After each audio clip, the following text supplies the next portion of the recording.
નમસ્કાર, જય શ્રી કૃષ્ણ દર્શક મિત્રો. દર વખતની જેમ અમે પણ આજે એક સરસ અને નવા પોઈન્ટ સાથે આપની સમક્ષ એક સારા પોઈન્ટ સાથેનો વિડીયો લઈને આવ્યા છે અને ખરેખર દર્શકોને પણ આમાંથી ઘણું સમજવા મળશે, કારણ કે આ વિડીયો એવો છે કે જે બાળકના જીવનમાં માતા પિતાની શું ભૂમિકા હોય છે. બાળક છે એ ભણતરથી માંડીને જ્યાં સુધી એ પોતાનો પગભર થઈને બિઝનેસ કે કોઈ પણ ધંધામાં ન બેસે ત્યાં સુધી અનેક પરિબળોનો સામનો કરવો પડતો હોય છે. તો આ ખરેખર પહેલેથી જ આનું માતા પિતા દ્વારા ધ્યાન રાખવામાં આવે તો એમાં પહેલેથી જ કઈ રીતે સુધારો કરી શકાય એ પોઈન્ટ લઈને આજે આવ્યા છે. અને મારી સમક્ષ અત્યારે વિવેકાનંદ ગુજરાતી મીડિયમ ઉત્તર માધ્યમિક શાળાના પ્રિન્સિપાલ ડૉક્ટર ભાવનાબેન છે. અને ભાવનાબેન આનો જવાબ એટલા માટે સારી રીતે આપી શકશે કે વિદ્યાર્થીના વિકાસ સાથે સાથે એમણે પેરેન્ટ મીટિંગ પણ અનેક લીધેલી છે અને પેરેન્ટ્સ દ્વારા પૂછવામાં આવેલા પ્રશ્નોનું જાતે એણે સોલ્યુશન લાવવાનો પ્રયત્ન કર્યો છે ને એમાં અથાગ એમને સફળતા મળી છે. તો આજે આ પોઈન્ટ લઈને ભાવનાબેનને આપણે આમંત્રિત કરીએ કે બેન, આજનો એક સરસ પોઈન્ટ છે કે જે ખરેખર બધાને ઉપયોગી થાય એમ છે. આજના જીવનમાં બાળક છે એ પોતે ભણતર સાથે તો મા બાપની ઈચ્છા હોય જ છે, પણ ક્યાંક એ કચાશ રહી જાય છે, ક્યાંક એને અનેક મુશ્કેલીઓ આવે છે. તો આ માટે બાળકના જીવનમાં માતા પિતાની શું બેન ભૂમિકા હોય છે? આપ જરાક એના ઉપર અમને માર્ગદર્શન આપો. માતા પિતા બાળકમાં જ્યારથી માતા પિતા બને છે, બાળકનો જન્મ થાય અને માતા પિતા બને ત્યારથી એની ભૂમિકા શરૂઆત થાય છે. તો આ જીવન રહે છે. એવું નથી કે બાળકના આટલા વર્ષો થઈ ગયા હવે એની આપણી જરૂર નથી. આ જીવન આપણે જ્યાં સુધી જીવી છે ત્યાં સુધી બાળક માટેની ભૂમિકા આપણે રહેવાની છે. આપણે જોઈએ કે ગીજુભાઈ બધેકા જાણીતા શિક્ષણવિદ છે, એનું એક વાક્ય સરસ છે કે બાળક એ પ્રભુનો પ્રેમ પત્ર છે. જો આ એક આપણે સમજી શકીએ ને આ વાક્ય કે બાળકને આપણે જે સ્વીકારીએ છીએ બાળકને, ત્યારે ઈશ્વરે આપેલી એક અમૂલ્ય ભેટ છે બાળક. તો એ અમૂલ્ય ભેટ ઈશ્વરે જ્યારે આપણને આપી છે તો એનો મતલબ એ છે કે ઈશ્વરે આપણા ઉપર ભરોસો મૂક્યો છે. એક સરસ મજાનો પવિત્ર આત્મા આપણને આપે છે તો એનો આપણા ઉપર ભરોસો છે કે ભાઈ આ વ્યક્તિ સારી રીતે આનું લાલન પાલન કરી શકશે. અને ઈશ્વર પછીની તરતની જો જોઈએ તો એ ભૂમિકા માતા પિતાની છે. બાળક જ્યારે જન્મ થાય છે નિલેશભાઈ, ત્યારે સાવ એકદમ બ્લેન્ક હોય છે. બ્લેન્ક હાર્ડ ડિસ્ક ગણો તમે.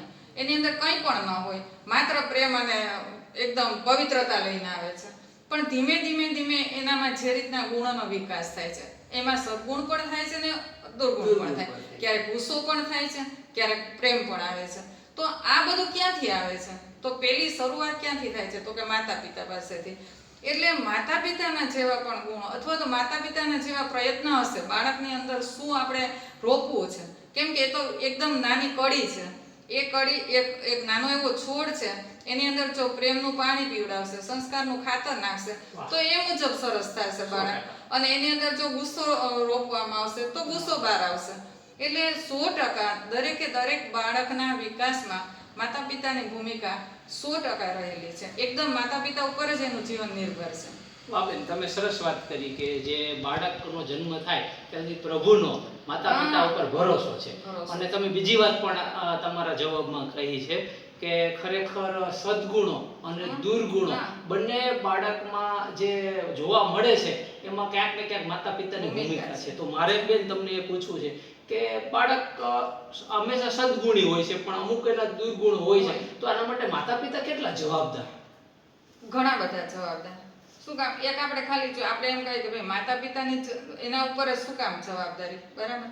એક તો પેલું કે 5 વર્ષ સુધી તો એ 100% માતા પિતાની સાથે જ હોય છે. પછી ધીમે ધીમે થતા એના મિત્ર વર્તુળ છે, સ્કૂલ છે, આ છે, એમાં એ જાય છે. શરૂઆતનો આખો તબક્કો આપણી પાસે છે. બીજું એક તમને એક દ્રષ્ટાંત દ્વારા ખાલી સમજાવું કે જ્યારે કૃષ્ણ ભગવાન છે તો એ શાંતિદૂત બનીને દુર્યોધન પાસે ગયા હતા કે ભાઈ આ કૌરવ પાંડવોનું યુદ્ધ ન થાય એને રોકવા માટે શાંતિદૂત બની અને દુર્યોધન પાસે ગયા હતા. ત્યારે દુર્યોધને શ્રી કૃષ્ણ ભગવાનને કેદ કરી લીધા હતા. અને એને જ્યારે કેદ કરવામાં આવ્યા ત્યારે ભગવાન તો કઈ કોઈથી બંધાવાના જ નથી, તો ભગવાન તો તરત જ એની લીલાથી છૂટી જાય છે. પણ જ્યારે છૂટીને ફરી પાછા ભગવાન કૃષ્ણ ભગવાન જ્યારે સભામાં આવે છે ત્યારે ગાંધારી છે દુર્યોધનની માતા, એ માફી માંગે છે ભગવાનને, કૃષ્ણ ભગવાનને કે માફ કરી દો અમને, આવું થયું એને ગમ્યું નથી. ત્યારે કૃષ્ણ ભગવાને જે જવાબ એને આપ્યો હતો એ દરેકે દરેક માતા પિતાએ સાંભળવા જેવો છે. એણે એવું કીધું હતું કે તમારે જો માફી માંગવાની છે તો મારી નથી માંગવાની જરૂર, તમે માફી દુર્યોધનની માંગો. શું કામ કે તમે એનામાં સારા સંસ્કાર રેડવાનું રોપવાનું ક્યાંક ચૂકી ગયા છો, એટલે તમારે આ દુર્યોધનનો આવા સંસ્કાર છે. એટલે કહેવાનું કે બાળક માટે માતા પિતાની ભૂમિકા એ 100% એકદમ આપણી જવાબદારી છે. સરસ બેન તમે વાત કરી કે સારા સંસ્કારો આપવા એ પણ માતા પિતાના હાથમાં વાત છે. અને માતા પિતા કોઈ બાળકને ખરાબ સંસ્કાર આપે નહીં, પણ સારા સંસ્કાર આપવામાં પીછેહટ કરે તો ઓટોમેટિક એનામાં દૂર સંસ્કાર આવે. એના હિસાબે માતા પિતાને એને બધાએ ભોગવવું પડે છે. પણ બેન સરસ તમે વાત કરી. આ દર્શક મિત્રોને પણ આ વસ્તુ ખાસ કાળજી લઈને સમજવાની જરૂર છે, કારણ કે સમય હાથમાંથી વયો ગયો પછી એના બાળક પ્રત્યે કશું કંઈ કરી શકવાના નથી. પણ બેન આ સદગુણો સારા સંસ્કારો મેળવવા માટે અથવા તો બાળકને આપવા માટે માતા પિતાએ શું શું કરવું જોઈએ જેથી સદગુણો જ મળે? બહુ સરસ પ્રશ્ન છે નિલેશભાઈ. કેમ કે વાત એમ છે કે જો માતા પિતા એક એવી વાત છે કે માતા પિતા હંમેશા પોતાના બાળકને કહીને તો કીધે જ રાખે છે, શિખામણ જેને આપણે કહીએ, આમ ન કરાય, આમ નહીં કરાય, તેમ ન કરાય, ગુસ્સો ન કરાય, ખોટું નહીં બોલાય, આ બધા તો કહેવાના જ છે ને કહે છે. પણ બાળક છે એનું હંમેશા મારું ઓબ્ઝર્વેશન છે કે માતા પિતા કહે છે એમ નથી કરતું. એ શું કરે છે? માતા પિતા જેમ કરે છે એમ કરે છે. હવે જ્યારે આપણે એના બાળકમાં જો ગુસ્સો ન લઈ આવવો હોય, જો એને ખોટા તરફ ન જવા દેવું હોય, તો માતા પિતાએ પોતે એને ગુસ્સો દૂર કરવો પડશે. જે નાના નાના પતિ પત્ની વચ્ચે જે કંઈ કજિયાઓ કંઈ થતું હોય તો એને રોકવા પડશે. શું કામ? બાળકની હાજરીમાં કોઈ દિવસ જે કંઈ આપણે વર્તન કરીએ છીએ, કેમ કે બાળક છે ને અરીસો છે, સીસીટીવી કેમેરો સમજી લ્યો, બરાબર? તો એને રોકવા માટે એને સારી માર્ગે બતાવવા માટે આપણું વર્તન સુધારવું પડશે. અને તો જ બાળકને આપણે કંઈક સુધારી શકશું, તો જ એને બાળકને સારા સંસ્કાર આપી શકશું. એટલે કે જ્યારે પણ આપણે કંઈક બાળકમાં રોકવાનું જ્યારે આપણે વિચારીએ છીએ ત્યારે આપણે સુધારવું પડશે. જો મોટા ભાગે એવું હોય કે આપણે એમ બાળકને પાઠ એક ભણાવતા હોય બેસીને, બેટા સત્ય બોલવાનું, ખોટું નહીં બોલવાનું, એ જ અરસામાં એવું આવે કે બારે ડોરબેલ વાગે, બરાબર? એમ કહે કોઈ આવીને કે ભાઈ મારે આ ભાઈને તમને મળવાનું છે, તારા પપ્પાને મળવાનું છે, બોલાવ. બાળક કહે છે કે પપ્પા તમને બોલાવે, તો ત્યારે એ શું કહેશે? ના પાડી દે કે પપ્પા ઘરમાં નથી, બરાબર? હવે એક બાજુ તમે એમ કહો છો કે સાચું બોલવાનું છે, એક બાજુ તમે જેને કહો છો કે તું ખોટું બોલ.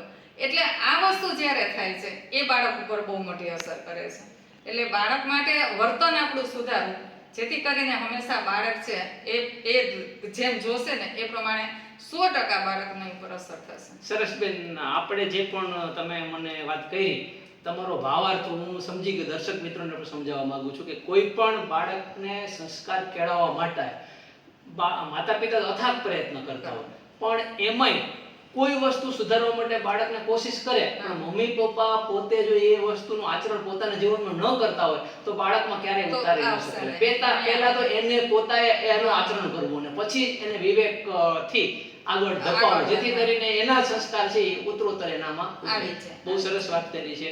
અને બેન, મારી પાસે તો હજી ઘણા બધા પ્રશ્નો છે, પણ આપણે આ વિડીયોને અહીં એટલા માટે કે દર્શક મિત્રોને પણ સમજવામાં અનુકૂળતા રહે અને હવે પછીના જે માતા પિતાની ભૂમિકા અથવા તો માતા પિતાના કયા અભિગમો છે એના માટેનો પાર્ટ 2 વિડીયો ફરી વખત આપણે બનાવશું. દર્શક મિત્રોને પણ આપણે વિનંતી કરીએ કે આ ટાઈપના કોઈ પણ પોઈન્ટ હોય તો તમારા પોઈન્ટ પણ કોમેન્ટમાં અમને જણાવો, જેમાં સારા પોઈન્ટ અને દરેકને ઉપયોગી થાય એવા આપણે આપણા હવે પાર્ટ 2 માં સમાવેશ કરશું, જેથી કરીને દરેકનો ઉત્સાહ પણ જળવાય રહે અને બધાને કાંઈક ને કાંઈક આમાંથી જાણવા મળે, નવું જાણવા મળે, આપણો અભિગમ છે એ સાર્થક થાય.